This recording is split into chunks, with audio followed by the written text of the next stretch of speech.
नमस्कार दोस्तों, आज हम बात करेंगे देश दुनिया की 25 बड़ी खबरों के बारे में। उससे पहले आपसे अनुरोध है कि अगर आपने हमारे चैनल को अभी तक सब्सक्राइब नहीं किया है तो प्लीज चैनल को जरूर सब्सक्राइब करें और हाँ, वीडियो को अंत तक जरूर देखें और कमेंट में यह भी बताएं कि यह वीडियो आप किस शहर या राज्य से देख रहे हैं। तो चलिए नजर डालते हैं आज की तमाम बड़ी खबरों पर।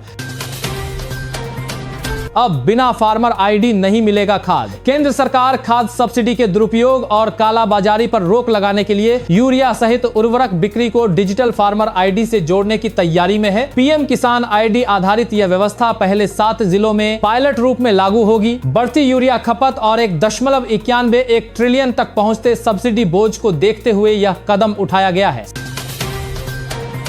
सरकार ने खोला नया नियम। अब वंदे मातरम गीत के दौरान भी उतना ही सम्मान दिखाना होगा जितना जन गण मन के समय दिखाया जाता है। सरकार ने नए नियम में कहा है कि सार्वजनिक कार्यक्रमों, स्कूलों, कॉलेजों और समारोहों में जब वंदे मातरम बजे तो सभी को खड़ा होकर सम्मान देना होगा। यह नियम राष्ट्रीय भावना और सम्मान बढ़ाने के लिए लाया गया है। सिल्वर ने तोड़ी रिकॉर्ड। वैश्विक बाजार में चांदी की कीमत पहली बार $100 प्रति औंस से ऊपर पहुंच गई है, जो इतिहास में एक बड़ी उपलब्धि मानी जा रही है। निवेशकों के बढ़ते रुझान और कम आपूर्ति के कारण चांदी की मांग तेजी से बढ़ी है। इसी के साथ सोने की कीमत भी अपने उच्च स्तर पर बनी हुई है और रिकॉर्ड तोड़ रही है। इस तेजी का असर निवेश एवं ज्वेलरी दोनों बाजारों पर भी देखने को मिल रहा है। भारतीय मौसम विभाग ने जारी की चेतावनी। भारतीय मौसम विभाग ने चेतावनी दी है कि उत्तर पश्चिम भारत में इस वीकेंड तापमान 3 से 5 डिग्री सेल्सियस गिर सकता है, जिससे ठंडी हवाएं चलेंगी और ठंड का प्रभाव बढ़ेगा। दिल्ली सहित पंजाब, हरियाणा और पश्चिमी उत्तर प्रदेश में न्यूनतम तापमान गिरने की संभावना है। मौसम वैज्ञानिकों के अनुसार पश्चिमी विक्षोभ के असर से सर्दी और कोहरा अधिक महसूस होगा, इसलिए लोगों को गर्म कपड़े पहनने और सतर्क रहने की सलाह दी गई है।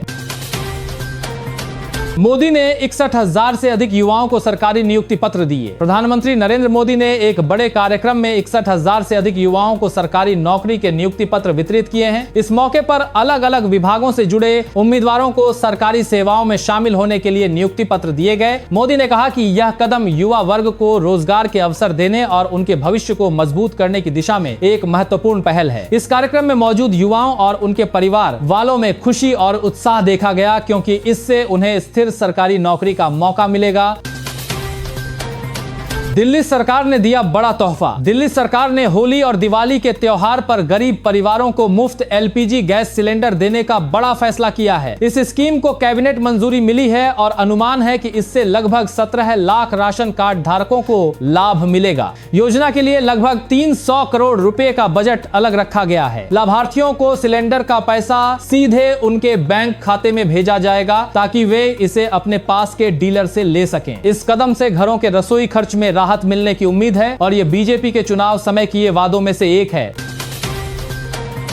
अब बच्चों के लिए बंद होगा फेसबुक और इंस्टाग्राम। बच्चों की ऑनलाइन सुरक्षा को लेकर कई देश सख्त कदम उठा रहे हैं। ऑस्ट्रेलिया ने 16 साल से कम उम्र के बच्चों के लिए सोशल मीडिया पर रोक लगा दी है। वहीं ब्रिटेन सरकार भी बच्चों के लिए सोशल मीडिया बैन पर विचार कर रही है। इसके तहत डिजिटल सहमति की उम्र बढ़ाने, फोन कर्फ्यू और लत लगाने वाले फीचर्स पर रोक जैसे विकल्पों पर चर्चा हो रही है। यह कदम एआई से बनने वाले अश्लील कंटेंट और बच्चों की सुरक्षा को ध्यान में रखकर उठाया जा रहा है। क्या ऐसा हमारे देश में भी होना चाहिए? कमेंट में बताओ।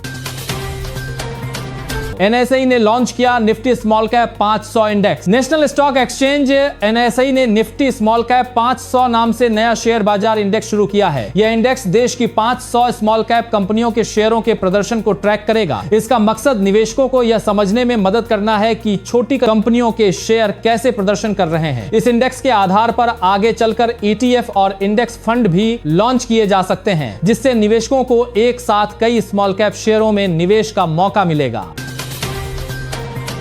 भारत के विदेशी भंडार में बड़ा उछाल। भारत के विदेशी मुद्रा भंडार में मजबूती आई है। 16 जनवरी को समाप्त हुए सप्ताह में भंडार 701.36 अरब डॉलर तक पहुंच गया, जो पहले के 687.20 अरब डॉलर से बढ़ा है। इस वृद्धि का मुख्य कारण रिजर्व बैंक द्वारा किए गए विदेशी मुद्रा प्रबंधन और विदेशी पूंजी के इनफ्लो बताए जा रहे हैं। बढ़ते विदेशी भंडार से रुपये पर दबाव कम होता है और अर्थव्यवस्था को भी स्थिरता मिलती है।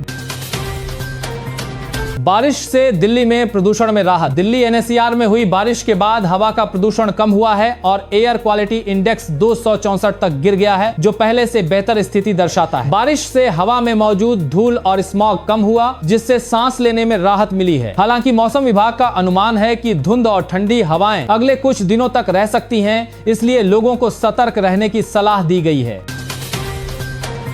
प्रधानमंत्री मोदी ने स्ट्रीट वेंडर्स के लिए लॉन्च की PM Svanidhi credit card scheme. केंद्र सरकार ने प्रधानमंत्री स्वनिधि क्रेडिट कार्ड लॉन्च किया है ताकि छोटे सड़क पर काम करने वाले विक्रेता आसानी से डिजिटल लेन देन कर सकें और व्यवसाय बढ़ा सकें। इस क्रेडिट कार्ड के जरिए वे बिना जटिल बैंक प्रक्रिया के काम का कर्ज ले सकते हैं, जिससे उनकी व्यावसायिक गतिविधियां सुधरेंगी। कार्ड में कैशबैक, सरल पुनर्भुगतान विकल्प और डिजिटल भुगतान की सुविधा शामिल है। सरकार का लक्ष्य है कि इससे छोटे व्यापारियों की आर्थिक स्थिति मजबूत हो और वे आत्मनिर्भर बन सकें। गणतंत्र दिवस परेड में पहली बार दिखेगी S-400 डिफेंस सिस्टम की झलक। इस साल 26 जनवरी गणतंत्र दिवस परेड 2026 में पहली बार भारत का S-400 मिसाइल रक्षा सिस्टम प्रदर्शनी के तौर पर शामिल होगा। यह उन्नत एयर डिफेंस सिस्टम है जो दुश्मन के हवाई हमलों को रोकने में सक्षम माना जाता है। दशकों से देश की सुरक्षा को मजबूत करने वाले हथियारों के प्रदर्शन में अब इसकी मौजूदगी से परेड और भी खास बनेगी। 1,49,00,000 पासवर्ड्स लीक। एक बड़ी डेटा चोरी में लगभग 1,49,00,000 पासवर्ड्स जीमेल, फेसबुक, नेटफ्लिक्स और अन्य लोकप्रिय सेवाओं से जुड़े डेटाबेस में पब्लिकली एक्सेसिबल पाए गए हैं। इसका मतलब यह है कि हैकर्स और साइबर अपराधी इन पासवर्ड्स तक आसानी से पहुंच सकते हैं, जिससे यूजर्स के खाते हैक होने का खतरा बढ़ गया है। विशेषज्ञों ने सलाह दी है कि यूजर्स तुरंत अपने पासवर्ड बदलें, 2 फैक्टर ऑथेंटिकेशन ऑन करें और अलग अलग मजबूत पासवर्ड रखें ताकि खाते सुरक्षित रहें। आईआईटी छात्रों की मौतों पर सुप्रीम कोर्ट सख्त। सरकार ने बनाई कमेटी। आईआईटी परिसरों में छात्रों की आत्महत्याओं के मामलों पर सुप्रीम कोर्ट ने सख्त रुख अपनाया है। अदालत ने एफआईआर दर्ज करने और नेशनल टास्क फोर्स के गठन का आदेश दिया है। वहीं केंद्र सरकार ने आईआईटी कानपुर में घटनाओं की समीक्षा के लिए कमेटी बनाई है। कोर्ट ने संस्थानों में मानसिक स्वास्थ्य सुविधाएं मजबूत करने पर भी जोर दिया है।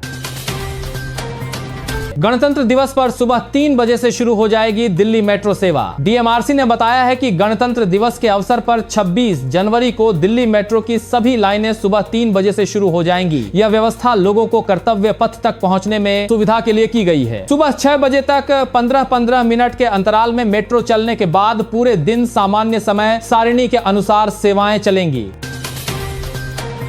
OpenAI 2026 तक अपना पहला हार्डवेयर प्रोडक्ट लॉन्च कर सकता है। AI कंपनी OpenAI ने संकेत दिया है कि वह 2026 के अंत तक अपना पहला हार्डवेयर प्रोडक्ट लॉन्च कर सकती है। यह कंपनी अब तक सिर्फ सॉफ्टवेयर और AI मॉडल पर काम करती है, लेकिन अब वह एक फिजिकल डिवाइस भी बाजार में लाने की योजना बना रही है, जिससे AI का इस्तेमाल और आसान होगा। कंपनी इस डिवाइस के बारे में अधिक जानकारी जल्द शेयर कर सकती है, लेकिन फिलहाल यह साफ नहीं है कि यह किस तरह का डिवाइस होगा।